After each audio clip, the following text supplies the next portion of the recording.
We welcome two brand new teams to the FBS in 2025, Delaware and Missouri State. What should the expectations be for those teams and what kind of schedules do they play? We're going to talk about those things here on Armchair Analysis. We've also got top 10 linebackers entering 2025. I'm really excited to share this list. I feel like these last four are going to be pretty good. Kickers and punters is kind of opinionated. There's not really a lot of great ways to grade those. So we're just going to kind of take a stab at it, tell you who I think the best are. But linebackers, safeties, and corners, we got it all set up. I've already got all those lists ready to go, and I'm going to tell you there are some really, really good names that had to be left off just due to space available, but players that we are certainly going to be talking about going forward. So, with that said, thank you guys so much for tuning in. I appreciate it. If you do enjoy this video, please stick around, but leave a like, subscribe, comment down below. Let me know what I can improve on, what we can do better, maybe even who I missed, who I need to know about your team as we enter 2025. Remember that on June 1st, we kick off a brand new season of previews. It's called preview season, obviously. And it kicks off June 1st. Florida State, first team up. We have Florida State, Oklahoma State, Purdue, and if I'm not mistaken, Mississippi State are the first four teams up. Those will be June 1st through June 4th. Every day after that, we'll rotate back and forth through everybody. Notre Dame will be one of the last teams we do because they were the runners-up, and they aren't in a conference, so I kind of didn't know where else to put them. So, I hope you guys enjoy. Well, without further ado, let's get into this episode of Armchair Analysis.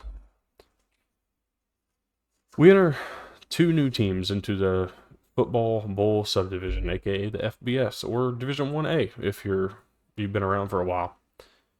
Delaware and Missouri State. What are the expectations and what should the expectations be for two teams that have not ever competed at this level before? Well, let's talk about some of the history of these programs. Delaware, of course, is a team that has had success in the past, but it's been a while. Their most notable players, Joe Flacco, of course, I would say probably the best known. It's been a while since we've heard about Delaware in the spotlight at the FCS level. So how does this translate to the FBS level? Truth be told, I don't know. I'm going to be honest. I've looked at their schedule. I see somewhere between 1 and 4 wins. I don't think they do worse than.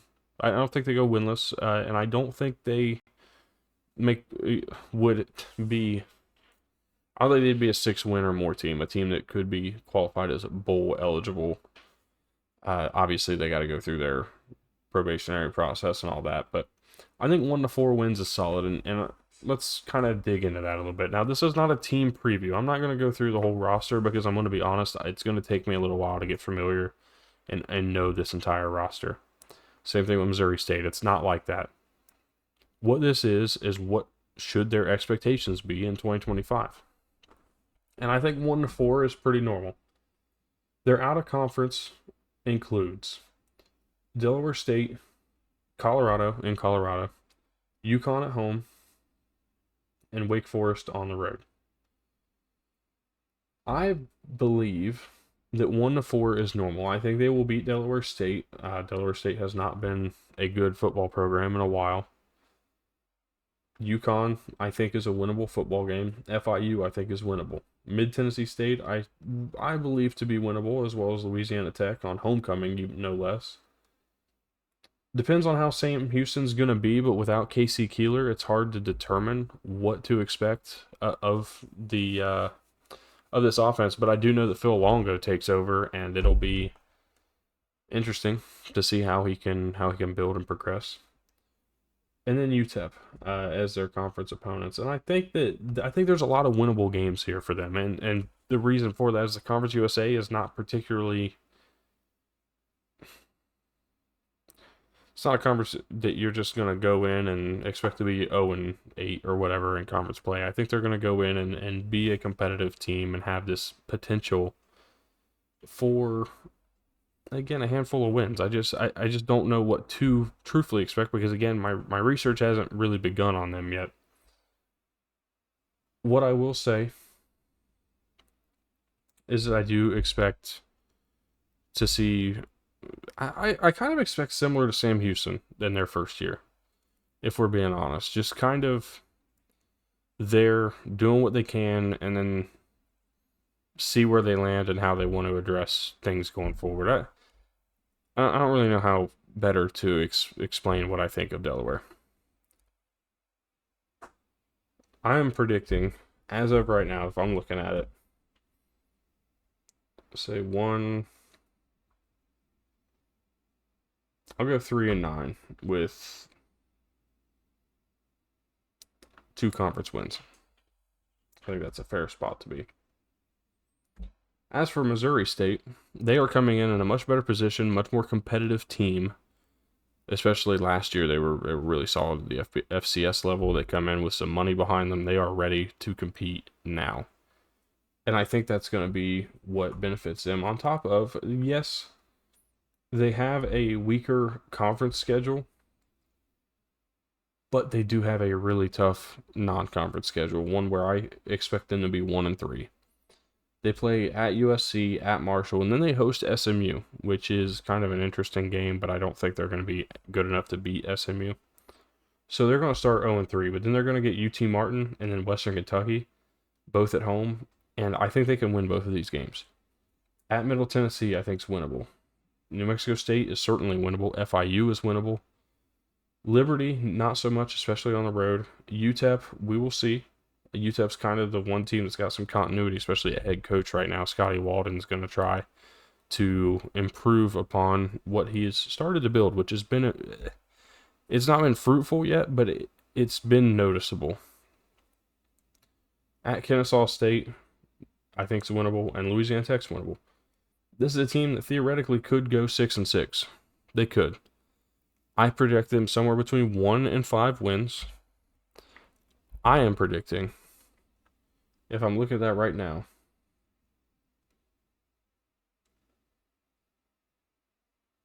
I'm going to say 4-8. Could be wrong. They could go 5 or 6-6. 5-7, 6-6, somewhere in there. I don't expect much more. Again, it doesn't really matter. They don't go bowling at any point this year. Just kind of where I expect them to start off and what I expect them to have to work from going forward. Now, top 10 linebackers in college football. I had a fun time with this, truthfully, and, there's some guys that are going to be left off of this list, and there's some guys that are going to be on this list that you're going to sit here and look at me and say, what in the world are you thinking? And I'm going to be able to explain to you exactly why I feel the way I feel about every single one of these guys. And hopefully, at a minimum, we may not see eye to eye, but I think that we can at least come out of here with a little bit better knowledge on both sides. Again, leave your comments down below. Let me know who I might have left out. I'll give you guys everybody who was considered here going forward.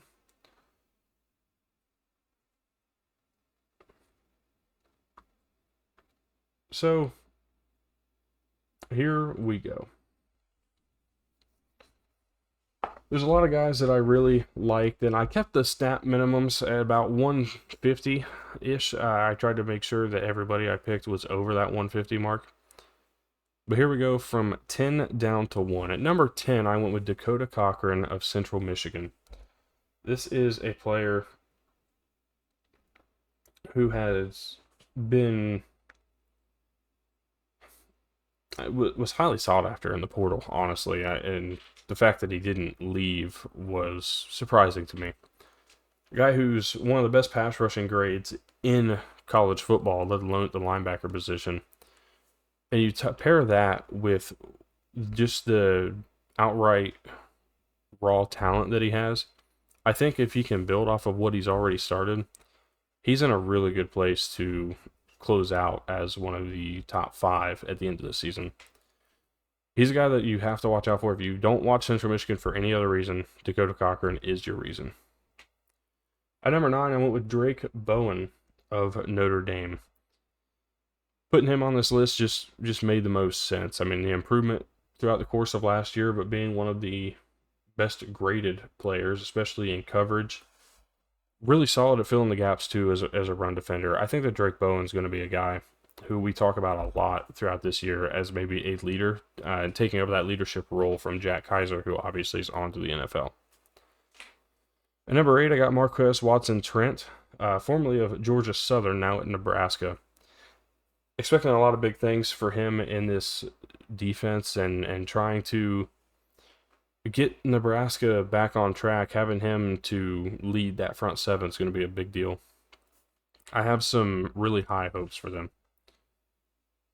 Moving up to number 7, I got Shea Taylor, formerly of Ohio. He follows head coach Tim Albin down to Charlotte. He's going to be the new star linebacker for the 49ers, and I'm expecting really big things. I'm expecting all conference, if not maybe pushing All-American, second team All-American. I have a lot of really, really high hopes for Shea Taylor. I think that he's going to be one of those guys that we're sitting back and talking about at the end of the season, and why maybe Charlotte was so successful defensively.